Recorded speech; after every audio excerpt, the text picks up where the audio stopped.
Olá, senhoras e senhores, tudo bom? Sejam bem-vindos a mais um Smart 3 Talks, né? A conversa, o papo digital aqui da Smart 3, do nosso canal digital. Meu nome é Walter Capanema e vamos conversar hoje sobre os perigos e os desafios e as polêmicas envolvendo o looting.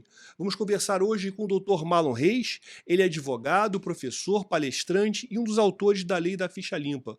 Dr. Marlon, muito obrigado pela sua presença e por estar aqui conosco.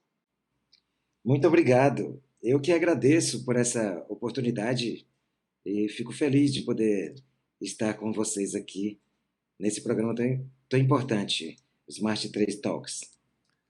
Dr. Marlon, o que seria o looting, né? O looting tem a ver com game? O que que seria? O que que é esse fenômeno, essa tecnologia? Bom, o looting, o uso de boxes, é uma estratégia de monetização utilizada pelas empresas de games, pelas grandes companhias que mantêm os games no mundo, uma estratégia que cresceu muito nos últimos anos e que consiste em apresentar caixas, né? Tem um formato de caixas, elas são estratégias, estruturas que levam a participar de apostas, jogos em que é utilizado dinheiro para ter acesso a itens que só podem ser obtidos mediante sorteio. Então, essas loot boxes ou caixas de saque, elas são justamente essas estratégias que nós consideramos predatórias de monetização nos games. Então, Dr. Marlon, seria, digamos assim, um jogo online, né? Um jogo online onde você tem, digamos assim, várias ferramentas, vários equipamentos. Alguns equipamentos você ganha jogando e outros que são mais difíceis você só adquiriria por meio de abrir uma caixa. Mas acontece que para você abrir essa caixa, você tem que pagar. Seria isso? É uma surpresa paga? Exatamente. Uma surpresa paga e por isso, para nós, é evidentemente um jogo de azar, segundo nossa legislação.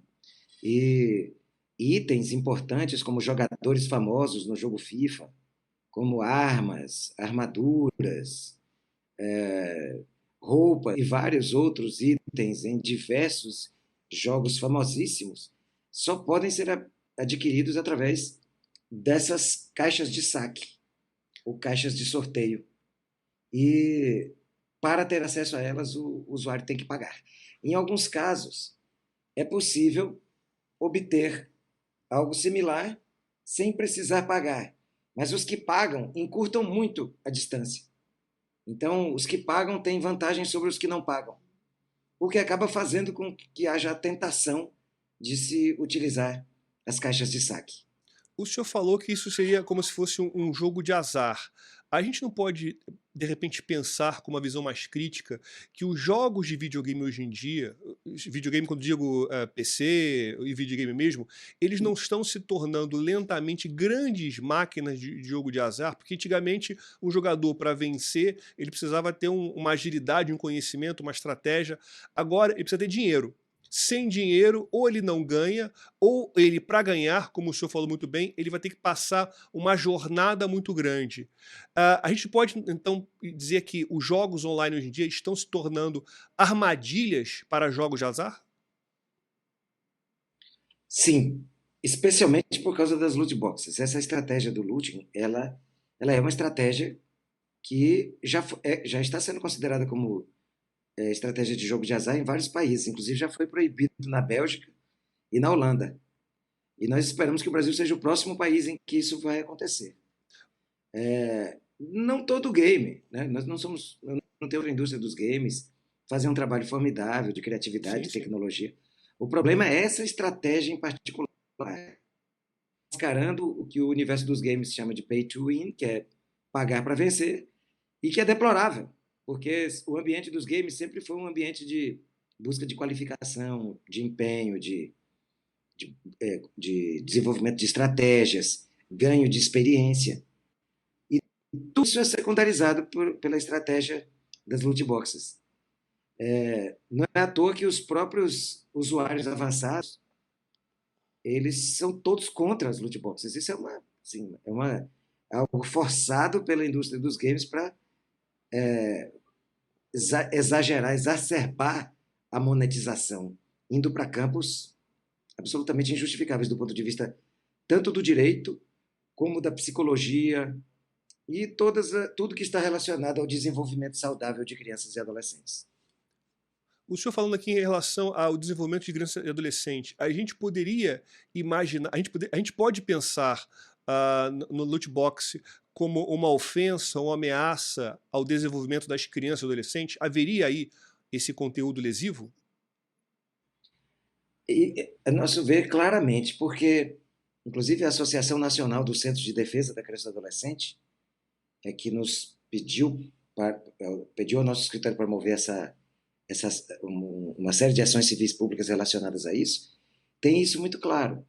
Além do mais, o artigo 80 do Estatuto da Criança e do Adolescente é de uma clareza, sim, a não mais poder, ao estipular que crianças e adolescentes não podem participar de jogos como sinuca, frequentar casas em que se explore qualquer tipo de jogo por apostas, e também utiliza a expressão ou similares, o que nos permite concluir que isso se estende também para o universo online. Quando o Estatuto da Criança e do Adolescente foi redigido, nós não tínhamos a experiência dos games como ela é hoje. Exato. E não havia, de maneira alguma, nenhum tipo de popularização em relação a isso. Ninguém imaginaria que quase todas as crianças estariam com um game nas mãos, como é hoje em dia. Então, mas o Estatuto é claro, ao deixar evidente que não se pode permitir que uma criança ou um adolescente se desenvolva num ambiente de jogos pagos, apostados. O senhor falou de ações civis públicas. O senhor poderia, de repente, nos contextualizar que ações seriam essas? Como eu mencionei, a Associação Nacional dos Centros de Defesa da Criança e do Adolescente propôs 9 ações civis públicas contra 13 grandes empresas que exploram e que produzem ou comercializam os games. Então, essas empresas, elas estão sendo chamadas através dessas ações civis públicas, para que se defendam, e os nossos pedidos são de proibição dessa prática, uma obrigação de fazer, de não permitir mais o uso de loot boxes em games disponíveis em território brasileiro, aos quais possam ter acesso computadores, né, ou outros baseados no Brasil. Também estamos pedindo a imposição de uma multa, já na concessão de uma tutela de urgência, porque nós entendemos que se trata de ilícito, na verdade é uma contravenção penal em andamento contra as nossas crianças e adolescentes. E também nós pedimos a condenação dessas empresas ao pagamento de dano moral coletivo, justamente pelos abusos praticados contra nossa infanto-adolescência. O senhor tem algum caso de uma criança ou adolescente que tenha cometido, de que tenha feito alguma compra assim exacerbada nessas loot boxes? Porque a gente sempre ouve falar de algumas histórias de uma criança ou adolescente que gastou uma verdadeira fortuna com camisa na FIFA, alguma coisa específica. Mas em relação ao loot box, o senhor tem um caso específico? Muitos, e nós citamos na ação civil pública, casos que acontecem em toda parte do mundo. No Brasil, isso é muito frequente. E nós temos também casos de vício nesses jogos. Não nos games, mas especificamente nessas apostas em loot games. Nós já temos casos concretos descobertos de crianças e adolescentes com esse problema. E outra coisa, saiu uma pesquisa recente da Universidade de Plymouth que revela que apenas 5% dos usuários são responsáveis por 50% dos ganhos das empresas com o uso de loot boxes. Significa que elas estão sendo sustentadas pelos viciados. É muito grave a situação. É muito grave, imagina numa situação de pandemia, especialmente numa situação em que, não sei se o senhor já percebeu isso, os jogos hoje em dia não tem mais final. Antigamente o jogo terminava quando você matava lá o chefe, matava o bandido. Agora os jogos eles vivem numa constante atualização. Ou então não tem um final definido, você vai progredindo por territórios ou progredindo. Então, me parece que acaba sendo um território ideal para esse tipo de atividade. O que que o senhor acha? Sim.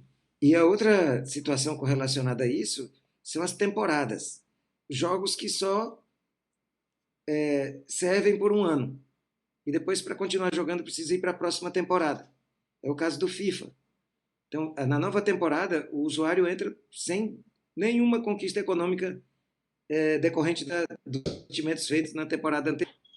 Então, na verdade, eu já disse isso em outra oportunidade, que a indústria dos games saiu das garagens na década de 80 e foi parar entre a maior foi se tornar a maior indústria de entretenimento do mundo. Ela supera até a indústria dos games e Do cinema, né? aliás, ela supera a indústria do cinema e da música juntas em 60%. Então, essas pessoas que enriqueceram dessa forma não precisariam ter ido para adotar essa estratégia contra o próprio público que a sustenta, o próprio público que a permitiu chegar onde chegou. Isso que o senhor falou de não se poder herdar ou guardar os bens, os bens digitais já adquiridos é bem interessante, porque quando você abre uma loot box e eventualmente ela tem um produto, lá uma espada, alguma coisa, isso acaba sendo, de certa forma, um bem imaterial, o senhor corrija se eu estiver errado, um bem imaterial de propriedade do jogador.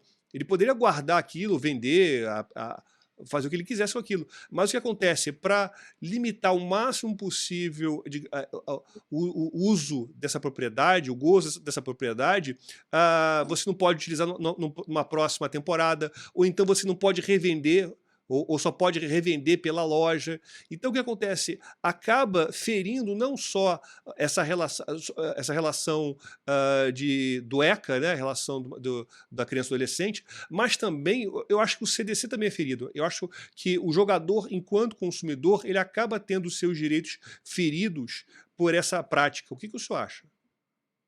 Eu acho que faz todo sentido o que você menciona, inclusive há novas discussões que podem ir a juízo também, além dessa primeira e inovadora, né, ação sobre loot boxes, mas há outras questões relacionadas à defesa do consumidor em geral, sobre as quais nós já estamos refletindo para também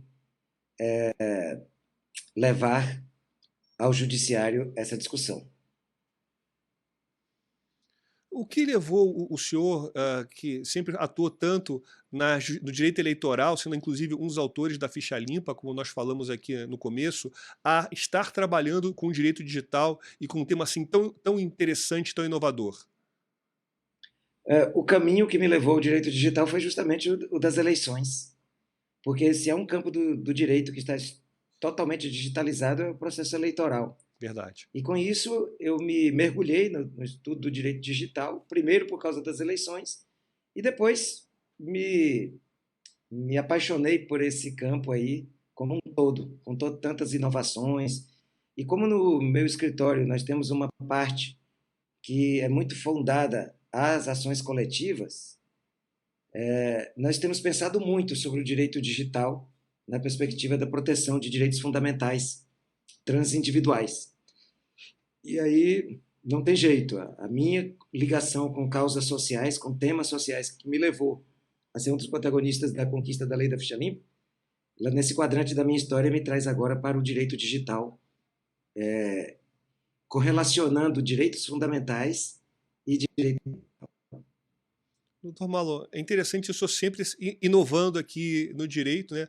Eu quero agradecer aqui a sua participação, foi uma grande honra poder conversar com o senhor e sempre fazendo esse alerta. A questão é o seguinte, nós não estamos aqui combatendo os jogos online. Os jogos online é uma fonte de riqueza, de patrimônio, de cultura muito grande. O que nós estamos aqui combatendo e até criticando são os abusos que eventualmente ocorrem justamente como nesse caso da loot box. Doutor Malo, muito obrigado pela sua participação, foi uma grande honra ter o senhor aqui com a gente. Muito obrigado, eu que agradeço, doutor Walter, e conte sempre com a nossa colaboração. Olha, Um muito grande obrigado. abraço. Muito obrigado, Dr. Marlon. Pessoal, muito obrigado, espero que vocês tenham gostado e aguardo vocês no nosso próximo Smart 3 Talks. Muito obrigado e até a próxima.